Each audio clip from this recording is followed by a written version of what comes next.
저희 건강 주제는 부부의 도입니다. 저는 결혼 생활 12년 차이지만 솔직히 고백하건대 지난주에도 크게 부부싸움을 했던 사람으로서 이 앞에 선다는 게 얼마나 부끄럽고 면목이 없는지 모르겠습니다. 아직 제대로 전마되지 않아서 죄송한 마음이 가득합니다. 부디 격려하는 마음으로 들어주시면 감사하겠습니다. 정산종사법어 세전에 보면 가정은 인간 생활의 기본이라 사람이 있으면 가정이 이루어진다고 하셨고 가정의 비롯은 부부라고 하셨습니다. 부부 인연이 인간사 기본 중 기본이라는 말씀입니다. 이 부부 인연은 다들 알고 계시듯이 보통 사이가 아닙니다. 대산종사님 법문집 연도수덕에서는 옷깃만 스쳐도 몇십생 인연이라고 했는데 부부가 되었다는 것은 무한한 세상에 맺어진 깊은 인연이라고 하셨습니다. 하루 부부면 100일의 은혜가 있고 100일 부부는 바다처럼 깊다는 속담도 있습니다. 인연의 끝이 깊지 않으면 아무리 해도 부부가 될 수 없다고 합니다. 이런 가깝고 귀한 인연을 선연으로 이어가려면 어떻게 해야 할까요? 대산종사님은 가까운 사이가 잘못하면 지극히 먼 사이가 될 수 있으니 그 사이에 도가 있게 지내야 오래갈 수 있는 것이다라고 하셨습니다. 그러면 부부 사이의 도는 무엇일까요? 대종경 인도품 2장에서 보면 도라 하는 것은 곧 길을 이름이요 길이라 함은 무엇이든지 떳떳이 행하는 것을 이름이라고 나와 있습니다. 어느 경계에서나 바르고 떳떳하게 행하고 그래서 은혜가 나올 수 있는 길이 도이기 때문에 부부 사이에서도 떳떳한 것 그리고 당연히 해야 하는 길이 바로 부부의 도입니다. 그리고 정산종사님께서는 그래서 그 부부의 도를 화합, 신의, 근실, 공익 4가지로 밝혀주셨습니다. 그중 첫 번째인 화합은 혼인의 근본되는 정신이자 모든 복의 근원입니다. 사랑하지 않는데 결혼할 수 있을까요? 사랑하는 마음으로 서로 정답게 어울린다면 상생의 선연이 될 것입니다. 화합의 열쇠가 항상 나에게 있으니 내가 먼저 양보하고 이해하여 뜨거운 정의가 건네지도록 정성을 다하여야 하겠습니다. 대산종사님께서는 교훈편 67장에서 부부의 도의 첫째는 공경심이라고 표현하셨는데 저는 이 공경심이 다른 말로 서로를 조심하는 것이라고 생각합니다. 조심이라는 한자를 보면 조는 왼편에 손이 있고 오른편 아래에 나무, 그 위에 3개의 입이 있어서 손으로 나무 위에 있는 새를 잡는 모양을 따른 글자이고 거기에 심자를 더해서 손으로 새를 쥐는 마음을 뜻합니다. 손으로 새를 쥔다니 얼마나 마음이 쓰이고 조심스러울까요? 그래서 사랑의 조심은 우선 상대에 대한 조심, 즉 공경심이라고 하겠습니다. 그리고 이 조심은 바로 나를 조심하면서부터 시작됩니다. 독일의 유명한 문학가인 베르톨트 브레이트는 연인에게 쓴 편지에서 이렇게 표현했습니다. 내가 사랑하는 사람이 나에게 말했다. 당신이 필요해요. 그래서 나는 정신을 차리고 길을 걷는다.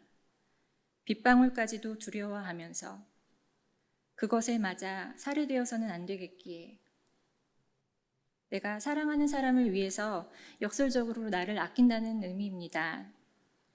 진정한 화합은 상대를 나처럼 사랑하고 이해하고 용서하는 모습일 것입니다. 두 번째, 부부의 도는 신의입니다. 신의는 사람의 조약의 근본되는 가치이자 모든 선의 근본입니다. 다른 말로 하면 도덕성이라고도 할 수 있겠습니다. 서로 간의 약속을 지키지 않는다면 관계가 유지될 수가 없습니다. 그래서 이 신의가 부부관계의 단단한 밑바탕이 됩니다. 저는 아이 등하교로 운전을 많이 하는데 운전하면서 문득 이 신의가 운전과 꽤 많은 부분 비슷하다는 생각이 들었습니다. 운전을 할 때 지켜야 하는 운전 법규가 있듯이 결혼 생활에서도 지켜야 하는 규칙이 있습니다. 자기 차선을 지키는 것, 절대 2차선 저차선을 넘나들면 안 되고 적정 속도를 유지하는 것, 신호를 유지하는 것, 그리고 또 양보 운전도 있습니다. 부부 사이도 이런 것 같습니다. 아무리 가까운 사이여도 가르치려 들거나 대우만 받으려고 하면 안 됩니다. 정조를 중히 여기고 방탕한 생활을 해서는 안 되죠. 너무나 당연한 규칙이고 이를 지키지 않는다면 부부관계가 유지되기 매우 힘들 것입니다. 그런데 저는 신의보다 화합이 앞선 이유가 궁금했습니다. 저는 당연히 신의가 먼저여야 될 거라고 생각했는데 화합을 먼저 말씀하신 이유가 있지 않을까 고민했습니다. 그릇이 크고 자비가 크면 신의가 낮은 사람도 품어갈 수 있을 것이라는 해석을 해봤습니다. 하지만 부부는 다들 아시다시피 끼리끼리 만난다고 하는데 과연 언제까지 품어줄 수 있을지는 잘 모르겠습니다. 그래서 저는 이 화합과 신의 두 가지 모두가 결혼 생활의 필수 조건이라고 해석했습니다. 우리가 지구상의 중력을 버티고 서려면 튼튼한 두 발이 필요한 것처럼 건강한 부부가 되기 위해서는 화합과 신의 둘 다 똑같이 중요하고 지켜야 하겠습니다. 세 번째 도는 근실로 경제 생활의 근본되는 자산이고 자력 양성과 연결되는 자세입니다. 서로 사랑에만 그칠 것이 아니라 각자 의무와 책임을 가져가야 한다는 뜻이겠죠. 그래서 결혼 후에도 물질적 생활을 자립적으로 해야 할 것입니다. 마지막 공익은 인생의 근본되는 특징입니다. 세상은 혼자서 살 수 없는 것이기에 나와 내 가정이 잘 사려면 먼저 남과 이웃이 좋아져야 하는 것이므로 공도 생활을 서로 권하여 사회에 유익을 주고 살아야겠습니다. 이렇게 부부의 도를 따라 살면 어떻게 될까요? 바로 부부의 은혜가 나타납니다. 정산종생님께서는 가정에는 부부를 비롯하여 부모, 자녀, 형제, 친척의 관계가 있게 되는 바 그 모든 관계가 그에 당한 도를 잘 행하여야 행복하고 안락한 가정, 진화하는 가정이 될 것이라고 하셨습니다. 행복한 부부 관계가 된다면 행복한 아이들이 자라는 가정이 될 것이고 회복의 물로가 열리는 출발점이 될 것입니다. 이렇게 부부의 도에 대해 말씀드렸는데요. 문제는 이 길을 바로 가기가 참 어렵고 힘들다는 것입니다. 솔직히 과연 가능한 것인가라는 의구심이 들 정도로 왜 이렇게 힘든지가 저의 고민이었습니다. 교감님께 문답 감정을 했을 때 원래 부부는 맞지 않는 것이고 맞기를 바라는 사람들의 환상이 있을 뿐이라고 말씀해 주셔서 저에게는 큰 위로가 됐습니다. 어떻게 보면 서로에게 공부가 되고 진보되는 기회의 은혜이지 않을까 하고 돌리고 또 돌려서 생각해 보기로 했습니다.